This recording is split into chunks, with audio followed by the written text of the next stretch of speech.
Hi guys, எல்லாரும் நல்லா இருக்கீங்களா? இன்றைக்கி என்ன ரெசிபி பார்க்க போகிறோன்னா, ஒரு தக்காளி சூப் ரெசிபி தான் பார்க்க போகிறோம். எங்கள் ஊரில் தக்காளி சூப்புன்னு சொல்லுவாங்க. தக்காளி குழம்பு ஒரு டிஃப்ரெண்ட்டான ஸ்டைலில் ஒரு ரெசிபி பார்த்துடலாம். வீடியோக்குள்ளே போகிறதுக்கு முன்னாடி லைக் பண்ணாதவங்க லைக் பண்ணுங்க, சப்ஸ்கிரைப் பண்ணாதவங்க சப்ஸ்கிரைப் பண்ணியிருக்கேன்.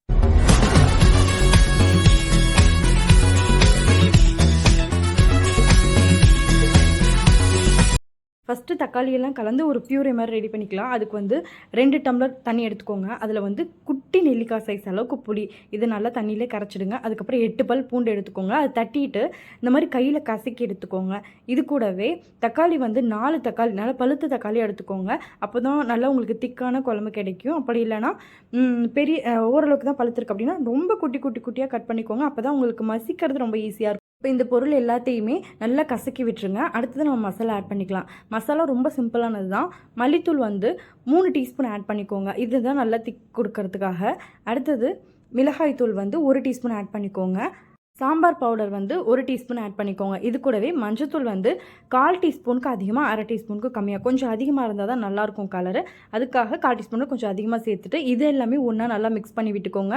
இதை ஒரு தடவை கரைச்சி விட்ட உடனே உப்பு வந்து 1 டேபிள் ஸ்பூன் ஆட் பண்ணிக்கோங்க. தேவைன்னா பின்னாடி நம்ம குழம்புல சேர்த்துக்கலாம். உப்பு சேர்த்த உடனே 3/4 டீஸ்பூன் வெல்லம் சேர்த்துக்கோங்க. நான் நாட்டு சர்க்கரை எடுத்திருக்கேன். கண்டிப்பாக வெல்லம் வந்து 3/4 டீஸ்பூன் ஆட் பண்ணிக்கோங்க. இதுதான் டேஸ்ட் நல்லா என்ஹான்ஸ் பண்ணும். இதை ஒரு தடவை நல்லா கரைச்சி வச்சுட்டு ஒரு சைடு எடுத்து வச்சுருங்க. நெக்ஸ்ட்டு ஒரு பேன் எடுத்துக்கோங்க. நல்லெண்ணெய் 2 டேபிள் ஸ்பூன் ஆட் பண்ணிக்கோங்க. இது நல்லா காஞ்ச உடனே கடுகு 1 டீஸ்பூன் ஆட் பண்ணிக்கோங்க. நல்லா பொரியட்டும். அடுத்தது சோம்பு வந்து 1 டீஸ்பூன் ஆட் பண்ணிக்கோங்க. இது கூடவே காஞ்ச ஒரு வரமிளகாய் வந்து கிள்ளி சேர்த்துக்கோங்க. சின்ன வெங்காயம் அடுத்து ஆட் பண்ணணும். சின்ன வெங்காயம் எவ்வளவுனா 100 கிராம் ஆட் பண்ணிக்கோங்க. இது நல்லா பொடி பொடியாக கட் பண்ண சின்ன வெங்காயம் சேர்த்துட்டு லைட்டாக ஒரு தடவை கிளறி விடுங்க. கொஞ்சம் சாஃப்ட் ஆகட்டும். அதுக்கப்புறம் நம்ம கரைச்சி வச்சுருக்கோம் இல்லையா தக்காளி குழம்புக்கு சேர்க்க வேண்டியது, அதை டைரெக்டாக நம்ம ஊற்றிக்கலாம். இது கொஞ்சம் வதங்கட்டும். அதுக்குள்ளவே தேங்காய் பேஸ்ட் ஒன்று அரைக்கணும். அது என்னென்னு பார்த்துடலாம். மிக்ஸி ஜார் ஒன்று எடுத்துக்கோங்க. பெரிய மூடி தேங்காயில் வந்து 1/4 மூடி தேங்காய் சேர்த்துக்கோங்க. சின்ன மூடியாக இருந்துச்சு அப்படின்னா 1/4 மூடிக்கும் அதிகமான அளவு தேங்காய் சில்லு சேர்த்துக்கோங்க. இது கூடவே 3/4 டீஸ்பூன் வந்து சோம்பு சேர்த்துக்கோங்க.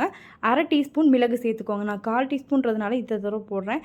இதை நல்லா கிரைண்ட் பண்ணி எடுத்துக்கோங்க. நல்லா ஃபைனாக அரைச்சிக்கோங்க. அப்போ தான் திப்பி திப்பியாக இருக்காது. இப்போ வெங்காயம் சாஃப்ட் ஆகிடுச்சு. இப்போ நம்ம கரைச்சி வச்சுருக்க பியூரேவை ஊற்றிட்டு நல்லா கொதிக்க விடுங்க. அதுக்கப்புறமா தேங்காய் பேஸ்ட்டை ஆட் பண்ணிக்கலாம்.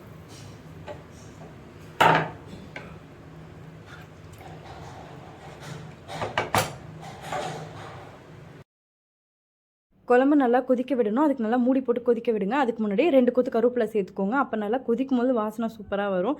இப்போ ஓரளவுக்கு நல்லாவே குழம்பு பச்சை வாசனை ஃபுல்லாக போயிடுச்சு. தக்காளியோட பச்சை வாசனை, மசாலா சேர்த்துருக்கிறதோட பச்சை வாசனை எல்லாம் போயிடுச்சு. இப்போ வந்து 1 டீஸ்பூன் நல்லெண்ணெய் சேர்த்துட்டு ஒரு தடவை கிளறி விட்டுட்டு அரைச்சி வச்சிருக்க தேங்காவை ஆட் பண்ணிக்கோங்க. அது வந்து 10 நிமிஷம் நல்லா லோ ஃப்ளேமில் கொதிக்க விடுங்க. கமன் தக்காளி சூப் ரெடி ஆகிடும். அதுக்கப்புறமா 1/2 டீஸ்பூன் மட்டும் நல்லெண்ணெய் சேர்த்துட்டு இறக்கி வச்சுடுங்க. சூடான சாதத்தில் ஆறுன குழம்பு ஊற்றி சாப்பிட்டு பாருங்கள். டேஸ்ட்டு அட்டகாசமாக இருக்கும். கண்டிப்பாக வீட்டில் ட்ரை பண்ணி பாருங்கள். இந்த வீடியோ உங்களுக்கு பிடிச்சிருந்துச்சுன்னா லைக் பண்ணுங்கள், ஷேர் பண்ணுங்கள், கமெண்ட் பண்ணுங்கள், சப்ஸ்கிரைப் பண்ணுங்கள். உங்கள் ஃப்ரெண்ட்ஸ்க்கு ரெக்கமெண்ட் பண்ணுங்கள். நெக்ஸ்ட் வீடியோவில் மீட் பண்ணலாம். பாய்.